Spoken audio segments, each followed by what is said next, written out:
La cardiología es una rama de la medicina que se especializa en el diagnóstico y tratamiento de enfermedades del corazón, los vasos sanguíneos y el sistema circulatorio. Comienza en Radio 12, desde el corazón de la radio, con la doctora Romina Macri, especialista en cardiología.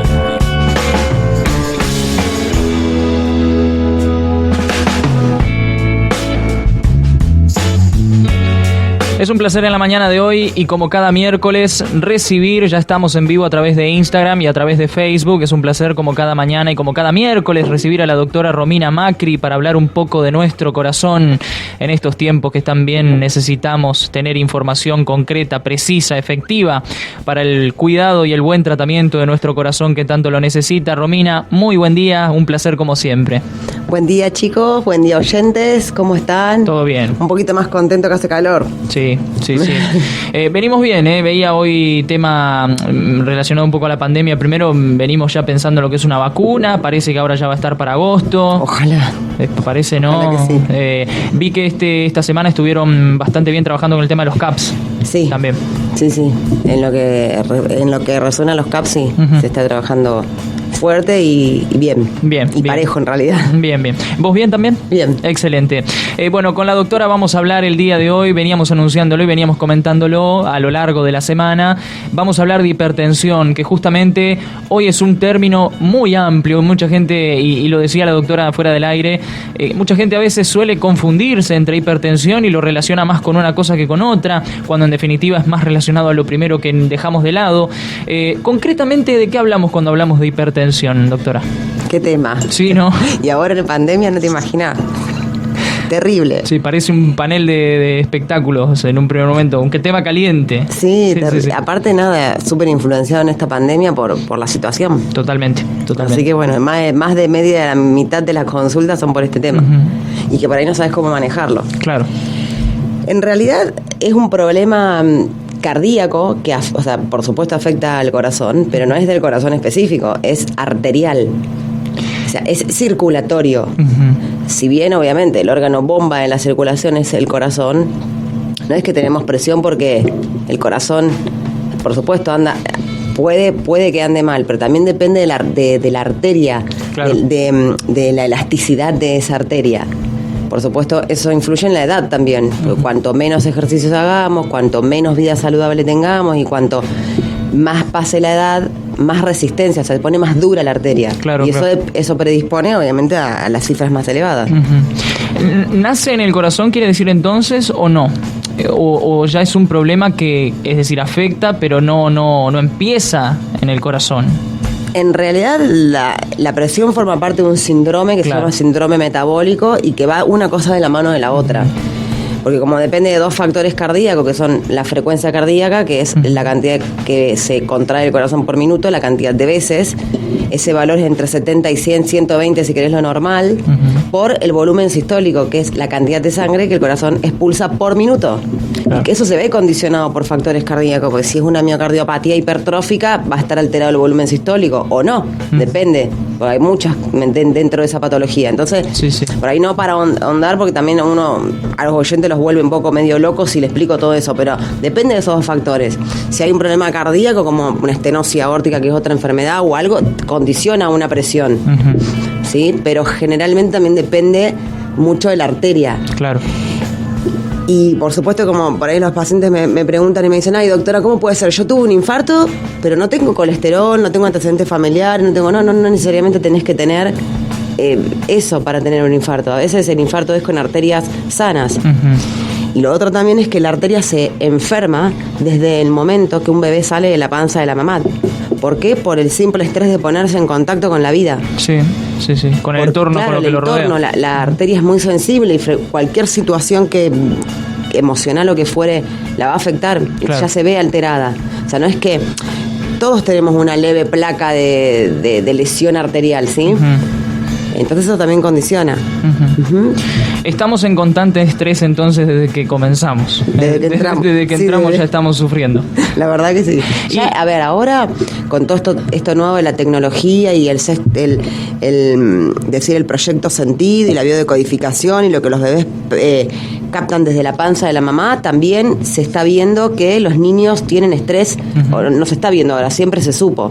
Por ahí no lo sabía la población en general, pero los médicos sí sabemos que los bebés se estresan en la panza de la mamá. Claro. Cualquier situación de la mamá, después el bebé lo manifiesta, y eso también lo manifiesta el transcurso de la vida del niño. O sea, te hago una suposición, una mamá adicta que tiene estrés por esa adicción, no importa, llamala a cualquier adicción, o que es golpeada durante el embarazo, el bebé sufre su estrés, claro. Y después se manifiesta, por supuesto, en el nacimiento y en todo el resto de la vida del niño. Sí. Mencionabas el tema de la hipertensión y mencionabas también de que en estos tiempos es cuando más crecen las consultas. Esto también este contexto hace a que estos casos aumenten. Sí, obviamente en este contexto no es que nunca existió, siempre obviamente la consulta de hipertensión es lo primero y por supuesto que es una patología que no la maneja solamente el cardiólogo, la maneja el médico clínico, la maneja un generalista, es algo muy simple de manejar. El tema son las consecuencias que produce después y que tampoco la gente se apura a hacer una consulta. Y lo otro está la confusión. Usted sabe, doctora, que hace 3-4 días que a mí me duele la cabeza. O sí, me duele la cabeza, entonces por eso consulto y me tomo la presión y la presión está normal. Entonces la gente asocia la cefalea o se relaciona con la presión alta. No siempre. Claro. Porque todo lo que cause un estrés en el organismo, por ejemplo, un dolor de cabeza, porque a lo mejor tenés problema visual, porque a lo mejor tenés problema de oído, porque tenés problema cervical, ese dolor de cabeza te va a ocasionar que aumente la presión. ¿Pero qué fue primero? Ahí tenés que ver qué huevo, si fue el huevo o la gallina, a ver qué es lo que primero ocasionó. Por eso se hacen estudios, se hacen un montón de seguimiento del paciente. Yo ahora dentro de poquito, si me llegan los equipos, voy a implementar un estudio nuevo. Bien. Que bueno, vos por tu abuela sabés, está el monitoreo ambulatorio de la presión arterial, que es el que el paciente se lleva un aparatito que es un tensiómetro a la casa y lo controla 24 horas. La ventaja que tenemos ahí es que no te agarran en situación de estrés, porque ya exponer al paciente a llevarlo al centro de salud o a la guardia del hospital o a la clínica del médico a tomarse la presión ya es un estrés y el paciente ya tiene la presión alta. Y puede cambiar hasta el cuadro, imagino, al momento de medir o al momento de analizar. Sí, por supuesto. Aparte de esto lo agarra el paciente en cualquier momento porque es 24 horas y el paciente hace su vida normal. No es que yo le digo, mire, usted tiene que tener cuidado. No, lo único que le pido es no bañarse porque no se puede mojar el equipo. Del resto, una vida normal. Entonces lo mide durmiendo, lo mide en la hora de la siesta, lo mide tomando mate, lo vi hablando con un paciente, con un vecino, lo agarra barriendo, o sea, en diferentes situaciones. Y ahora dentro de poquito te decía, cuando me lleguen los equipos voy a hacer el MDPA, que es el monitoreo domiciliario de la presión arterial. Qué bueno. Pues yo tengo personas capacitadas para que se dirijan a la casa del paciente determinadas horas en el día, tantos días en la semana, y me hagan un mapeo domiciliario, sí. ¿Por cuánto se hace ese seguimiento? Si el monitoreo ambulatorio son 24 horas. Pero si seguir a un paciente por cualquier... Y si es un monitoreo domiciliario, generalmente son entre 7 y 10 días. Ah, es un par de días. Viste que por ahí el paciente ya viene medicado y sigue con la presión alta, entonces hay que combinar medicación o hay que sacar y poner otra. Y aparte sumarle un montón de estudios, entonces uno lo va siguiendo en el trayecto de todos esos cambios. En cuanto... Sí, Jime, perdón. No, está bien. ¿Cómo estás, Jime? Sí, ¿cómo estás? Romina, te quería preguntar, ¿cómo se controla el tema de la hipertensión o qué cuidados hay que tener? Porque viste que muchos dicen, no puedo comer con mucha sal por el tema de la presión y todo eso, digamos, tiene que ver. La sal es lo peor que te puede pasar para lo que es cardíaco. Sí. Porque no voy a entrar en detalles, pero siempre eso maneja un manejo hormonal. Y por supuesto en todo lo que tenga que ver la sal, actúan bombas que controlan esa sal. Y siempre lo maneja el riñón eso, por eso es el gran filtrador orgánico y frente a cualquier situación de presión el riñón siempre va a estar alterado. Y por la misma bomba que filtra el sodio, filtra el agua. Y ahí, por eso el paciente después está edematoso, se le hinchan las piernas, edema agudo de pulmón. O sea, por eso el sodio es tan aparte produce una importante inflamación en la pared de la arteria. Entonces por eso nosotros decimos, no comas con sal. Ay, pero doctor, un poquito, no, sin sal. Sí. No es que me pongo mala, yo me pongo loca encima. Porque digo, no, sal, no, un poquito, no. Y yo sé que después el paciente cruzó la puerta y hace otra cosa. Sí. Pero aparte no me refiero a agregarle sal a la comida. Me refiero a no comer cosas saladas. Porque viste que me decía, ay, sí, no, doctora, yo como absolutamente sin sal. Bueno, y anoche que comiste, y me comí una picada de jamón crudo. Claro. Estamos en la misma, o sea, No estamos hablando de ponerle sal a la comida, sino que ya una comida salada. Claro, o comer algo en lata, un atún, por ejemplo, también tiene sal. Entonces, a veces, si el paciente, yo siempre le doy, porque tenemos también la cantidad de sal que se puede comer por día, con los últimos consensos y todo, uno sabe la cantidad. Y depende del grado de hipertenso que sea, no es lo mismo un leve, un moderado, un grave. Pero siempre se recomienda comer sin sal, porque vos sabés que el paciente no lo cumple tan bien. Claro. O sea que tal vez el paciente piensa que uno no le está poniendo sal a la comida, pero se compra un jamón comida crudo. hecha y viste que se complica, Exacto. porque no le agreguen, porque cocinan en cantidad también. Sí, sí. Entonces, bueno, tampoco les digo, no vayan a prohibirse de salir con amigos, no vayan a prohibirse de juntarse a comer algo, porque nada, o por supuesto que te juntás, comés y después cuando llegás, obviamente, duplicarás la dosis de la medicación, o sabrás que esos días vas a tener un poco la presión más alta. Sí. Siempre es aconsejable lavarlo con agua, eso. Que ingiera mucha agua, entonces el riñón va a limpiar. Sí, sí. Doctora, si hablamos de distintos medicamentos que toman los pacientes, ¿hay alguno que sea contraproducente a este tema que estamos hablando? ¿Alguno que puede llegar a profundizar este malestar? ¿Cuál recomienda? Y en ese caso, ¿cuál dice mejor tomarnos un tiempo? Si hablamos de medicación en general, una de las cosas que es más común y que la mayoría tiene son los analgésicos. Viste que todos toman ibuprofeno y todos toman diclofenac. Sí, lo rápido, lo concreto, según... Ay, me diría, no, tomo un diclofenac. Y son terribles porque aumentan un montón la presión. Entonces, viste, bueno, no así los antibióticos para tratar anginas u otro tipo. Obvio, todo tiene que ver, pero a grandes rasgos los analgésicos son una de las cosas más...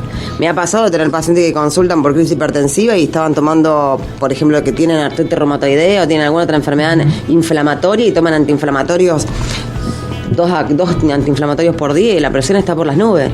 Hasta que yo llego en el interrogatorio que está tomando el antiinflamatorio, que tampoco me lo dicen de entrada.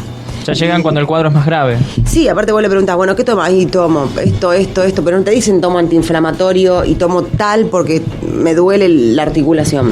Entonces, bueno, sí. Sí, Brian. Doctora, buen día, gracias por estar con nosotros nuevamente. También en muchos casos la hipertensión está ligada o uno la asocia rápidamente, entre otros factores, a la diabetes. ¿También tienen relación, tienen algún tipo de cercanía o se da en casos que uno conoce nada más y no es tan habitual? Mira, Brian, volviendo al tema que le había dicho antes a Liel, la presión forma parte de un síndrome metabólico. Los médicos ya sabemos que si el paciente es hipertenso, a la larga va a presentar los otros síndromes asociados, que son diabetes, o es diabético y a la larga tiene hipertensión, o es hipertenso y sí, probablemente sea diabético en un futuro. Lo mismo con la tiroides, lo mismo con la obesidad, porque todo tiene que ver, todo va de la mano. En realidad no es que se den no se dan las dos en el mismo órgano, porque la diabetes sabe que es un problema del páncreas y es una producción de la insulina que produce, es pancreática, pero sí produce una importante lesión arterial la diabetes, porque es una enfermedad silenciosa que afecta a las arterias grandes de la macrocirculación o las chiquitas de la micro. Entonces, y lo mismo pasa con la hipertensión. Entonces, si el paciente es diabético y es un diabético tipo 1, que nació con un problema de páncreas ya de nacimiento y es insulino dependiente, y eso va a producir a la larga una lesión arterial que sí, probablemente termine generando hipertensión. Y si es un diabético tipo 2, que nada, es el paciente adulto que creció normal, nunca tuvo problemas y de golpe... y se ve mucho en el cardíaco, sí, los pacientes cardíacos tiene que ver un poco también con la medicación que se le da. Pero bueno, acá es riesgo-beneficio, a veces uno tiene que usar la medicación por beneficio cardiovascular y bueno, sabemos que a la larga puede llegar a producir un toque ahí de aumento de la glicemia, sí. La alimentación en estos casos, como recién hablabas con Jimmy, el tema de la sal y con la diabetes también el tema del azúcar, no es nada fácil, ¿no? No, en realidad la diabetes, viste que uno la asocia con el azúcar, pero en realidad es una enfermedad de los hidratos de carbono, entonces yo creo que también está relacionada con la harina, está relacionada con otros tipos de alimentos, no solamente con azúcar. Bueno, el azúcar es un hidrato de carbono, así que... sí, con respecto a la alimentación, por supuesto, y ahora se está viendo y se está viendo cada vez más y los verás en un montón de publicidad, eso que es la vianda saludable. Y no es que ahora porque está de moda, sino que obviamente todo lo que sea comer más frutas y verduras va a reforzar la pared arterial y va a llevar a tener una condición de vida en lo que hablamos alimentaria más saludable y lo que por supuesto que te va a ayudar a bajar las cifras de presión. Y el agua, tomar mucha agua, eso también, viste que no está acostumbrada la gente. Sobre todo la gente mayor, porque le cae mal, porque me cae pesado, porque me duele la panza. Y no es lo mismo tomarse 3 litros de mate, o decir, no, yo tomo té todo el día, tomo té verde todo el día. No es lo mismo. Yo te estoy hablando agua, porque el riñón no filtra las mismas cosas, no filtra de la misma manera. Claro. Doctora, cuando mencionamos el hecho de tratar la hipertensión arterial, a veces pienso, por ejemplo, también en otros problemas que ha tenido y que han aparecido, creo yo, en gran medida en estos últimos años. Uno de ellos es el accidente cerebrovascular. Y cuando habla de reducir la hipertensión arterial, podemos llegar a decir, si reducimos la hipertensión, ¿estamos dejando un poco de lado el tema del ACV o no? ¿O son dos cosas totalmente distintas que pueden suceder? En realidad, el accidente cerebrovascular, que también es un infarto, pero de cerebro, claro, porque uno conoce el infarto como el infarto cardíaco, lo asocias enseguida con el corazón. Pero el infarto es un lugar donde no llegó demasiada sangre, claro, y se puede dar en el cerebro como un ACV, se puede dar en intestinal, en múltiples, en todos los órganos. El ACV, en realidad, vos tenés las causas que son hipertensas y las otras que no. Hay miles de factores. Si es un ACV hemorrágico, sí, puede haber sido por una crisis hipertensiva, pero el ACV hemorrágico también puede haber sido por una malformación arteriovenosa, claro, por ejemplo, de nacimiento, en ese caso. El isquémico, que es el otro tipo de ACV, que es donde no se reventó una arteria y se llenó de sangre el cerebro, sino que al contrario, no le llegó porque se tapó la arteria, generalmente está relacionado así. La mayoría de la gente tiene crisis hipertensiva. Pero una cosa, o sea, no es que va a tener el ACV y va a tener presión, no, va a tener presión y va a generar el ACV. Claro. Y está el AIT también, que es el accidente isquémico transitorio. Porque el ACV es el que te perdura más de 24 horas y que probablemente te deje secuelado y el que después tenés que hacer rehabilitación. Algunos se recuperan, otros no. Pero el isquémico es el paciente, por ejemplo, que te dice, vos sabés que ayer o hace 2 o 3 días yo vengo con una sensación de hormigueo en la boca, siento como dormida una parte de la cara. O es el paciente que vos llegaste al domicilio, por ejemplo, en la ambulancia, y lo ves que está como en una nebulosa, no te responde. Pero eso duró capaz que media hora, no más. Se recupera ad íntegro. Se recupera. Y sí, queda a lo mejor con alguna, pero se recupera. Pero bueno, son avisos, ¿viste? Claro, sí. ¿Incrementamos la hipertensión en alguna u otra forma que no sea, por ejemplo, el tema de la sal? ¿Cuáles son los otros factores, por ejemplo, que uno dice, bueno, evidentemente la hipertensión se está canalizando por este sentido? El estrés, sobre todo. Porque obviamente el estrés condiciona un montón te pones nervioso, el corazón vas a latir más fuerte, a su vez eso aumenta la resistencia a la arteria. Si el corazón late más fuerte, la arteria, que es la que te da el pulso, obviamente va a estar eso acelerado, y eso depende del corazón. Y obviamente que el estrés es un condicionante emocional, claro, y repercute en el corazón, y obviamente que por ende la presión va a estar alta. Claro. Ya sea una emoción linda o una emoción fea, no importa qué tipo de emoción. Sí. Después, por ejemplo, también en realizar una actividad física, si el paciente es hipertenso, no se recomienda actividad física con pesas demasiado fuerte, porque también el ejercicio, ese ejercicio tónico que te aumenta la masa muscular también genera igual.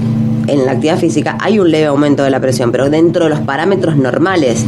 Tampoco yéndose de esos parámetros, a veces el paciente es hipertenso y yéndose del parámetro normal. Claro. Que eso lo determina obviamente un médico. Por eso siempre recomiendo el apto físico antes de realizar la actividad. Claro. Porque siempre va a haber un aumento de presión, pero después que el paciente se recupere normalmente y recupere su presión después de la actividad física. ¿Cómo sabes eso? Y tenés que hacer una ergometría.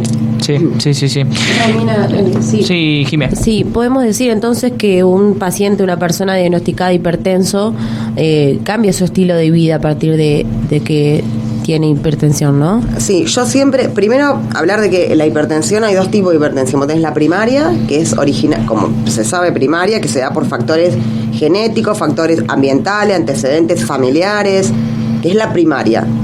Después tenés la hipertensión secundaria, que viene asociada a otra enfermedad. A lo mejor el paciente es un renal crónico y como obviamente, problema de riñón, como lo hablábamos antes, se altera la filtración, se alteran las bombas de sodio, potasio renal y bueno, obviamente va a ser hipertenso. Entonces a veces cuando hay un tumor renal que es el feocromocitoma que también te da hipertensión y a veces se ve generalmente en los adolescentes o niños, eso vienen con presión muy alta.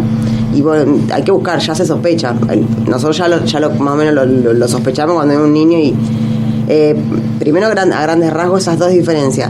Y después siempre cuando yo tengo un paciente hipertenso, obviamente lo estudio, lo evalúo, hago una serie de cosas previas a determinar si es hipertenso o no, pero siempre acompañado del tratamiento, tenga o no tratamiento médico, siempre le doy los 5 pilares básicos del hábito saludable. Uh-huh. Sí, siempre va asociado al tratamiento. Y si el paciente no tiene tratamiento, pero con eso anda bien, mejor. Sí. Y en esos 5 pilares está el tomar mucho líquido, el hacer ejercicio físico, el dejar de fumar, los controles médicos, por supuesto, y dejar la sal. Son los 5 factores, sí, los 5 pilares ahí. Siempre una cosa acompañando a la otra muchas veces da resultado. Y tengo pacientes que no están con tratamiento debido a su cambio de estilo de vida. Sí.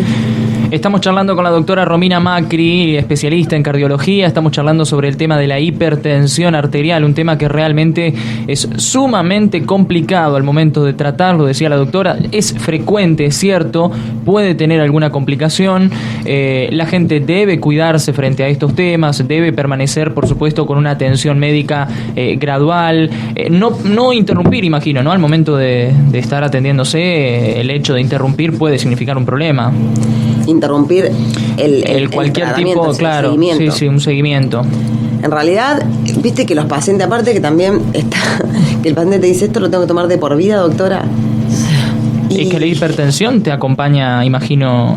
A ver, podemos tener cambios en el transcurso del tratamiento. Claro. Vos podés venir recontra hipertenso, yo te doy el tratamiento y no respondés, y tengo que seguir probando hasta que le doy en la tecla con qué vas a andar. Uh-huh. Y después el paciente a lo mejor anda bárbaro porque no tiene presión alta, pero cualquier situación, después empieza, entonces me pregunta, doctora, yo estoy con la presión bárbara, dejo la medicación. Sí, pero si me dejas la medicación, la presión se va a subir. Claro, porque claro. Una cosa lleva la mano a la otra. Sí, andás bien porque la presión está baja, porque estás tomando medicación. Y lo otro me pasa, que después a veces pasa de que tienen la presión que se comporta de esta manera. Es escalonada durante el día, no es una presión estable. Nunca va a ser estable porque depende, es mucho de factor emocional. Pero me refiero, ¿perduran los valores altos o perduran los valores bajos? O sea, es un... Y no depende también de la edad, depende mucho de si es un paciente joven, si es un paciente de edad, un adulto joven, si es un adulto mayor, no es lo mismo. No, claro. Pero el incumplimiento en el tratamiento hoy en día se vio un montón también con la pandemia. Uh-huh. Porque tuvieron cortadas las obras sociales, porque no, las farmacias si no vas con la orden no te lo daban, porque el paciente no tenía plata para comprarlo, si era que tenía que comprarlo por su cuenta. Sí. Entonces yo, por ejemplo, me pasó, creo que ayer, que vino una paciente que me dice, no, pero... me dice el marido, doctora, ayer mi mujer tuvo re mal de noche, la presión súper alta, una paciente con un montón de antecedentes. Digo, ¿sabés que no puede estar con la presión alta?